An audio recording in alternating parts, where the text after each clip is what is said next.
Game controllers have become fairly familiar ever since Nintendo packaged the iconic rectangular piece of plastic with the NES. And while most fans were perfectly content to game with these stock controllers, the NES Advantage really added more control and comfort for those arcade-style action games.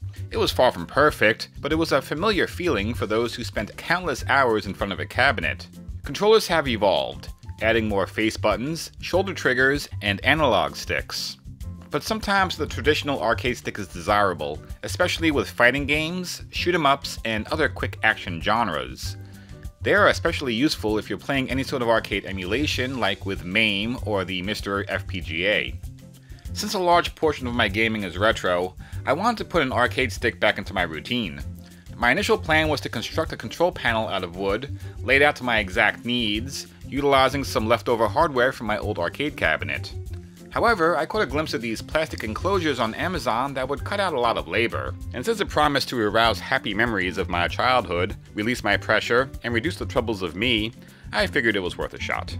Unfortunately, the pre-cut assembly meant that almost all of my hardware would need to be replaced with shallower pieces. To save a few bucks, I bought some generic 2-player joystick kit off of Amazon. At this point, I just wanted something simple and wasn't concerned with winning tournaments or anything like that. It wasn't a bad deal considering it came with the encoders to interface to your hardware. I also got a set that needlessly lights up because, of course I did.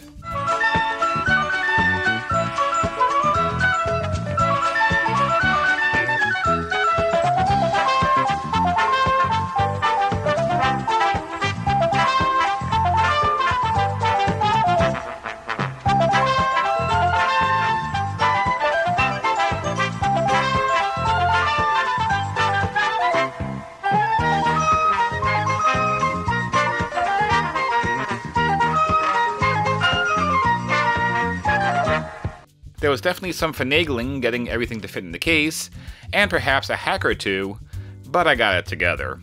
The plungers that came with the enclosure were ridiculous, useful only if I wanted to stick the base to the side of a wall for climbing. I decided to replace them with my own standard, modest rubber feet.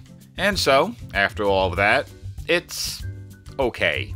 I get that the joystick was inexpensive, so I got what I paid for. It feels barely one step above analog sticks in accuracy. The buttons likewise feel a bit muddy, like those of a slot machine abused by spilled drinks and frustrated gamblers. But I truly hate these plastic enclosures. The edges could stand to use some rounding over, as I could feel its sharpness scraping across my palm with every button press. They're not a complete waste, useful for the few times I have people over, and I have no reservations abusing them for something like summer games. But for myself, I needed something a little more solid. I decided to take a look at the pre-built options and saw that 8BitDo had their own arcade stick option that worked with both X input devices and the Nintendo Switch. I am actually a fan of their third-party offerings, with both the SF30 and the M30 controllers in frequent use for even modern gaming. And that's my personal opinion, no sponsorship money traded hands here. With the arcade stick priced affordably at $90, I figured it was worth a shot. Just popping this out of the box, I could feel the weight of this device. No wacky plungers. Sheer mass will keep it in place. You have your standard 8-way stick and arrangement of 8 buttons. There are 2 additional macro buttons on the upper right, which you can define in a separate Windows app. On the top left, you have a pair of knobs. The first one toggles between the Nintendo Switch and X input, which ingeniously changes the button labels as well. The second knob changes whether that stick will function as a standard controller's left stick, right stick, or D-pad. You then have the pair, star, and home buttons. 2 of these are self-explanatory and can be mapped in whatever device you're using. However, the star can also be used to turn on turbo on the button of your choosing. The stick can connect via USB with an included extra long cable, Bluetooth, or 2.4G with the included dongle. Where is the dongle, you may ask? In this handy little compartment. Incidentally, this is also where you plug in your USB connection, with a little indent that will allow you to close the door. And for the record, I tend to use the cord most of the time, as I find it to be the most reliable method. Right at the get-go, this is a pretty decent offering. The joystick and buttons feel good and respond just as you'd expect. However, if you don't find them to your liking, the great thing about this package is that they made it easy to swap out the stock joystick and buttons. But before you go shopping, be aware of the dimensions of the case.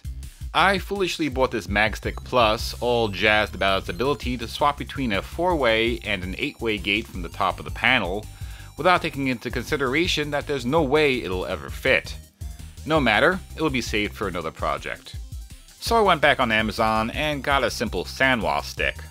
Buttons, likewise, will have to be the snap-in variety. Those buttons for thick panels with miles of thread will not fit in here. Also on hand is a 5-pin cable that will eliminate any soldering. With everything ready, I placed the unit upside down, using a stack of VHS tapes to account for the stick, and unscrewed the bottom.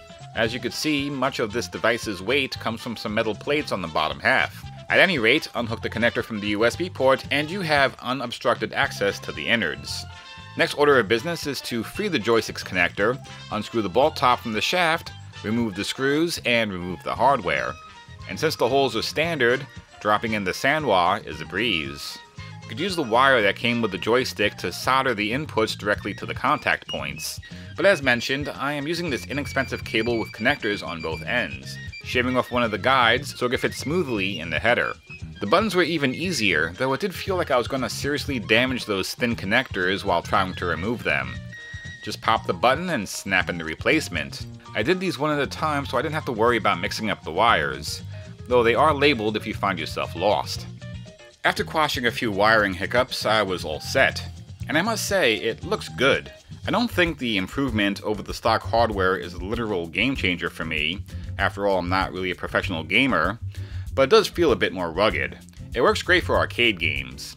But I realized for console gaming on anything with a controller that arranges their buttons in a diamond pattern, you might be in for some awkward layouts or constant remapping. And that, unfortunately, includes the Nintendo Switch. SNES games, for example, tend to favor the Y and B buttons. On the standard controllers, they are diagonally left and right from each other, which feels natural. On the stick, they're stacked vertically. You can remap the stick, of course, in the Windows application, in strict defiance of the glowing labels. But since no part of the button layout forms a diamond pattern, there is really no one-size-fits-all way to permanently assign them. But whatever. I am still happy with the 8-Bit Do's arcade stick. And I absolutely can recommend it if you're looking for an out-of-the-box solution for your PC or emulation device. And if you're using it exclusively for the Nintendo Switch, it's still a solid piece of hardware, so long as you can live with the layout incompatibilities, or have a specific game in mind with generous remapping options. Meanwhile, if you're thinking of going the custom route, I would advise against these prefabricated plastic enclosures. They feel cheap, are fingerprint magnets, and those plungers are an affront to the laws of suction.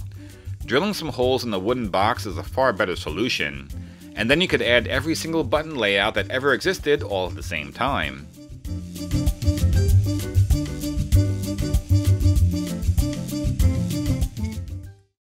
Quick postscript. As I was capturing footage for this video, I realized 4-way games were a tad sloppy with the stock circular restrictor. I remembered I had an octagonal restrictor I purchased but never used. While nothing beats dedicated 4-way restriction, unscrewing the case every time I want to play a game like Pac-Man or Donkey Kong is not exactly feasible. But the octagonal gate seems to be the next best thing, as I noticed a stark improvement. It's definitely an inexpensive upgrade that makes quite the difference. Okay, we're done now.